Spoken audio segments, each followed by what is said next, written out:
지금의 인터넷은 구글, 페이스북, 네이버, 카카오 등 특정 기업을 중심으로 플랫폼이 발달하고 확대되어 왔습니다.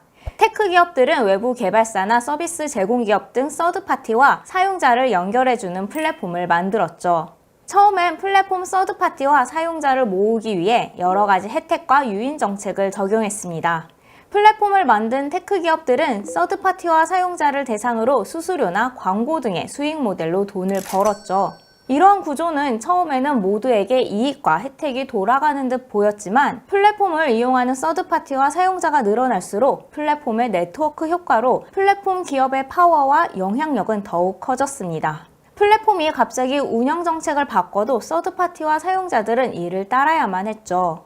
플랫폼이 성장하는 데 서드파티와 사용자가 주요한 역할을 했지만 플랫폼이 성장하는 데에 따른 수익은 대부분 플랫폼 기업의 몫이었습니다. 대표적인 사례가 애플의 앱스토어와 구글의 플레이스토어죠.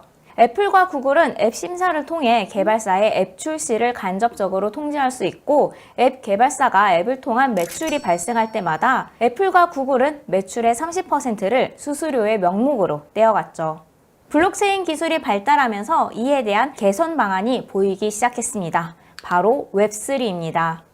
웹3는 인터넷 참여자들, 즉 서드파티와 사용자들의 권한이 더욱 높아질 수 있는 인터넷 환경, 흐름을 말합니다. 플랫폼 참여자들이 플랫폼 운영에 참여할 수 있도록 거버넌스를 민주화하고 플랫폼 성장에 따른 경제적 이익을 플랫폼 참여자, 사용자와 공유하는 것이죠. 이러한 웹3 생태계가 작동할 수 있도록 하는 핵심적 역할이 바로 토큰입니다.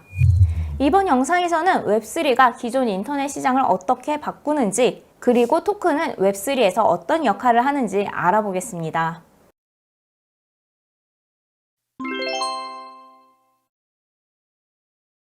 웹3에 대한 정의는 아직 명확하지 않습니다. 웹 1.0, 웹 2.0, 웹 3.0은 1, 2, 3차 산업혁명처럼 산업 흐름에 획기적인 변화가 있을 때 붙여지는 것이기 때문에 어느 정도 시간이 흐르고 난 뒤에야 명확한 정의를 내릴 수 있죠. 지금 언급되는 웹3는 블록체인을 기반으로 하는 탈중앙화된 생태계를 얘기합니다.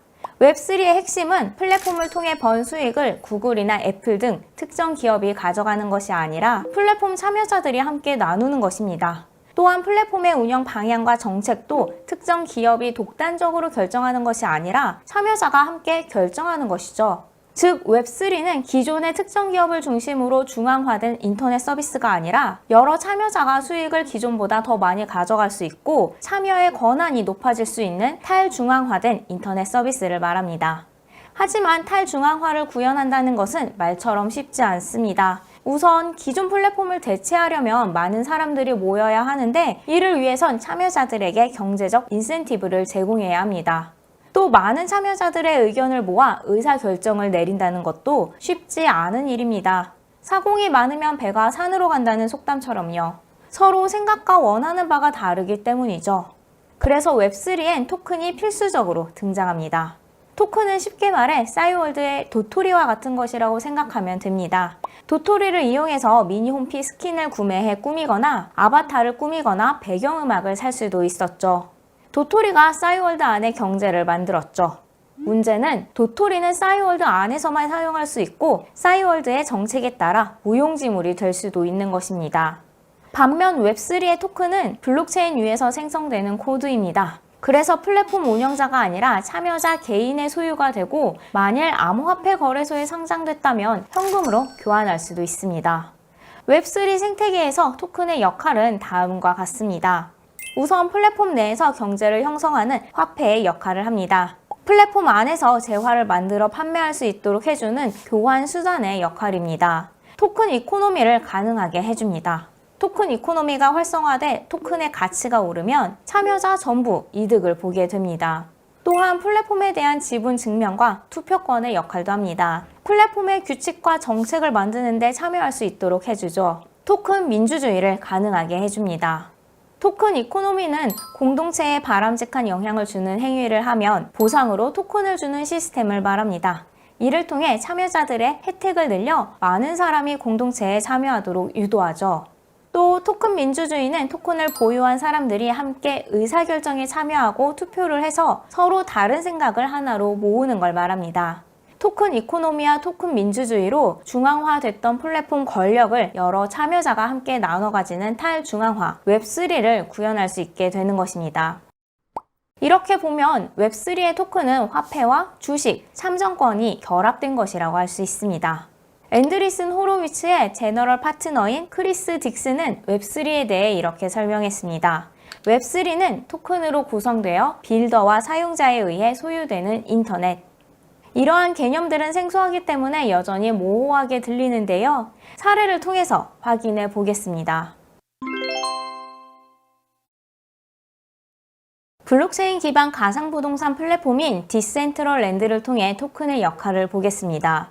디센트럴랜드에서는 가장 기본적으로 사용자가 땅을 사서 원하는 걸 할 수 있습니다. 로블록스처럼 게임을 만들어서 운영할 수 있고 땅 위에 자신만의 전시관을 만들어 NFT 아트를 전시할 수도 있죠. 빌딩을 만들어서 빌딩 외관에 기업 광고를 실어 돈을 벌 수도 있죠. 또 NFT 아이템을 만들어 마켓플레이스에서 팔 수도 있습니다. 디센트럴랜드는 자체 토큰인 마나와 랜드를 활용합니다. 그리고 마나와 랜드를 보유한 사람들은 디센트럴랜드의 커뮤니티 다오에 참여할 수 있죠. 다오는 탈중앙화 자율화된 조직을 말하는데요. 디센트럴랜드의 운영 정책과 방향, 가이드라인을 결정합니다. 마나는 디센트럴랜드 내에서 화폐처럼 사용이 됩니다. 마나로 NFT 아이템을 살 수도 있고 땅도 살 수 있죠. 또 마나는 가상자산 거래소에 상장되어 있어 현금화하거나 현금으로 마나를 살 수도 있습니다. 그리고 랜드는 디센트럴랜드의 땅을 NFT화한 것, 토지 소유권 토큰입니다.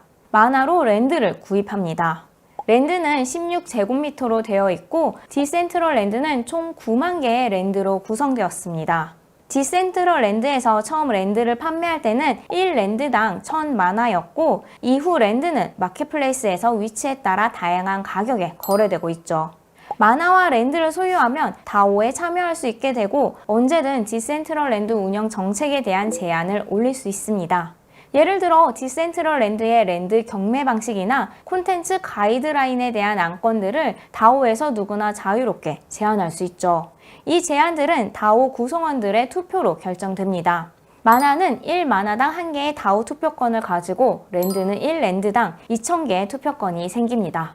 디센트럴랜드의 다오는 올해 랜드와 부동산 업그레이드, 랜드 경매 방식 일정, 개발자들을 위한 마나 할당, 디센트럴랜드에 새로운 웨어러블 추가 등의 결정을 할 예정입니다. 디센트럴랜드 개발자들은 여기에서 결정된 걸 반영해 디센트럴랜드를 업데이트합니다. 애플 앱스토어의 정책을 애플이 독단적으로 결정하지만 디센트럴랜드에서는 개발사의 독단적인 결정이 아니라 다오의 투표에 의해 결정된다는 점이 기존 인터넷 서비스들과 차이점이죠. 디센트럴랜드의 생태계 구현을 보면 사용자가 가상자산 거래소에서 마나를 구매해 랜드를 삽니다. 랜드에 게임이나 테마파크, 전시장 등 새로운 공간을 만들어 자신만의 수익화 모델을 만듭니다. 놀이동산을 만든다고 해볼게요. 이 놀이동산을 통해 다른 사용자들로부터 마나를 받아 수익을 창출할 수 있게 되죠. 이 수익으로 새로운 놀이기구를 만들거나 아이템을 구매해 더 높은 수익을 창출할 수 있습니다. 경제 시스템이 돌아가는 거죠. 생태계에서 다시 랜드를 구매한 사용자로 돌아가 보면 랜드를 보유한 사용자는 다오에 참여해 디센트럴랜드 의사결정에 참여하고 개발사만을 위한 의사결정이 아닌 참여자 모두를 위한 의사결정이 될 수 있도록 투표를 합니다. 이를 통해 다오의 권한은 점점 더 커질 수 있고 생태계는 더욱 견고해집니다. 정리하면 디센트럴랜드에서는 토큰을 통해 자신만의 수익화 모델을 만들어 돈을 벌 수 있습니다. 생산과 함께 소비가 토큰을 통해 가능한 것이죠. 물론 현실의 화폐로도 교환할 수 있습니다. 기존의 토큰 이코노미가 단순히 서비스를 이용만 하더라도 보상을 받을 수 있다는 개념이었는데 디센트럴랜드의 토큰 이코노미는 확장된 개념으로 볼 수 있습니다. 향후엔 디센트럴랜드의 자체 수익도 다오가 함께 나눌 수 있는 구조로 변경될 수도 있습니다. 또 디센트럴랜드는 토큰을 활용해 함께 플랫폼에 대한 의사결정을 하고 운영해 나가는 토큰 민주주의가 가능합니다. 마나와 랜드를 통해 디센트럴랜드의 오너십을 가지게 되는 것이죠. 이러한 탈중앙화된 생태계가 잘 돌아가려면 마나의 분배 비율이 다양해야 하는데요. 주주 한 사람에게 과도하게 집중돼서는 안 된다는 것이죠. 하지만 아직 서비스 초기다 보니 마나의 분배 비율이 다양하지는 않습니다. 디센트럴랜드는 2017년 ICO를 통해 투자자들에게 마나를 분배했습니다. 현재 마나의 분배 비율을 보면 6곳이 마나의 약 40%를 보유하고 있죠. 서비스 사용자가 더 늘어나고 다양한 사용자들이 다오에 참여해야 비로소 토큰 이코노미와 토큰 민주주의가 잘 구현될 수 있을 것입니다. 다음은 NFT 마켓플레이스 라리블의 사례도 보겠습니다. 라리블은 NFT 아트나 NFT 아이템을 자유롭게 거래할 수 있는 오픈시와 같은 마켓플레이스입니다. 오픈시와 라리블 모두 관리하는 주체가 있긴 하지만 사용자의 권한이 더 높은 곳이 라리블입니다. 라리블은 라리블닷컴 사용자들에게 토큰을 보상으로 주는 토큰 이코노미와 사용자들도 라리블 운영에 참여할 수 있는 권한을 주는 토큰 민주주의를 모두 적용하고 있습니다. 라리블은 디센트럴랜드보다는 비교적 단순한 구조를 가지고 있습니다. 토큰 이코노미가 돌아가는 구조는 이렇죠. 사용자가 라리블 플랫폼인 라리블닷컴에서 NFT를 구매하거나 판매할 때마다 라리 토큰을 리워드로 줍니다. 이를 통해 더 많은 사용자들이 라리블을 이용할 수 있도록 유도하는 것이죠. 또한 플랫폼이 성장할수록 라리 토큰의 가치도 올라가기 때문에 성장의 성과를 공유하게 됩니다. 사용자가 이렇게 라리 토큰을 획득해서 보유하게 되면 라리블 다오에 참여할 수 있는 권한이 생깁니다. 라리블 다오에 참여하는 사용자의 권한은 크게 세 가지입니다. 라리블 운영 정책이나 방향에 대해 제안하거나 투표를 할 수 있는 권한, 라리블에서 활동하는 크리에이터 관리 권한, NFT 아트 큐레이션 파워입니다.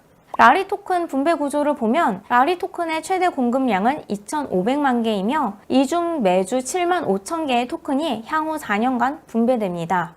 7만 5천 개 중 4만 개는 라리블닷컴에서 NFT를 구매한 사람과 판매한 사람에게, 그리고 3만 4천 개는 이미 라리 토큰을 보유한 라리블 다오들에게 분배가 됩니다. 나머지 토큰은 라리블 개발자와 팀, 그리고 이벤트를 통해 사용자들에게 지급할 예정입니다. 라리블이 해결해야 할 문제점도 있습니다. 라리 토큰 소유자들이 라리 토큰을 계속 보유해 다오에 참여하는 것이 아니라 라리 토큰을 받자마자 현금화한다는 점입니다. 사용자들이 라리 토큰을 획득하자마자 현금화한다면 라리블 다오는 결국 일부 소수의 참여자들만 남게 되고 탈중앙화의 매력은 잃게 됩니다. 그리고 라리 토큰의 가치는 계속 떨어지게 되죠. 가치가 낮아진 라리 토큰을 원하는 사람은 결국 줄어들고 사용자들이 라리블을 사용하게 될 유인도 사라지게 되는 것입니다. 이러한 점은 라리블 외에도 다른 웹3 플랫폼들의 토큰 이코노미가 넘어야 할 이슈로 남아 있습니다. 웹3는 인터넷 플랫폼의 권력을 민주화하고 특정 주체가 플랫폼을 좌지우지하는 걸 방지하고 개개인의 사용자 또는 콘텐츠 크리에이터들과 경제적 이득을 공유하는 데 초점을 맞춥니다. 사실 이러한 목표는 인터넷이 처음 등장했을 때도 마찬가지였죠. 인터넷은 우리에게 정보의 민주화를 안겨줬지만 수익적인 측면이나 거버넌스 부분에서는 이러한 목표를 이루지는 못했습니다. 오히려 특정 기업의 독점화가 심해지는 방향으로 흘러갔죠. 웹3와 토큰이 이러한 문제점을 개선할 수 있다는 희망에서 테크 업계에서는 웹3에 대해 더욱 주목하고 있습니다. 가상자산 데이터 분석 기업 메사리는 웹3에 대해 이렇게 전망했죠. 웹3 정의가 어떻든 간에 사용자 소유의 경제가 독점 소유의 경제를 뛰어넘게 될 것.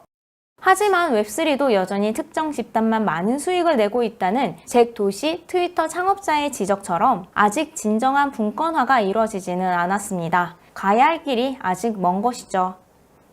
오늘 준비한 내용은 여기까지입니다. 오늘 내용도 유익했다면 구독과 좋아요 부탁드립니다. 감사합니다.